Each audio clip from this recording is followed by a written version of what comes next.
తన ఛాతిని చీరి కవచ కుండలాలు అందించినటువంటి వ్యక్తి, మాట మీద నిలబడే వ్యక్తి కర్ణుడు. రేవంత్ రెడ్డి కర్ణుడా? క్రూరుడు. వాళ్ళు ఏడుస్తా ఉంటే ఖమ్మంలో టీవీల్లో చూస్తే పాపం ఎస్ఐ కళ్ళలో నీళ్లు పెట్టుకున్నాడు.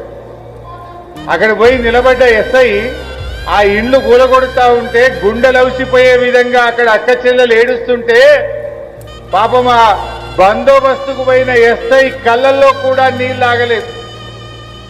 రాష్ట్రం మొత్తం 16 కోట్ల మంది, ఈ దేశం మొత్తం ఆ ఖమ్మం వీడియోలు చూసి బాధపడ్డారు.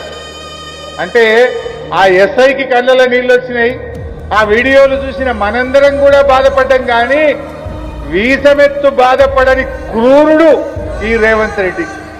నువ్వు కర్ణుడివి కాదు, నువ్వు క్రూరుడివి. కర్ణుడికి నీకు కంపారిజనే లేదు. కర్ణుడు మాట మీద నిలబడతాడు. గుండెలు చీల్చి కవచ కుండలాలు ఇచ్చిన వ్యక్తి కర్ణుడైతే గుండెల మీద తన్నినవుడివి రేవంత్ రెడ్డివి.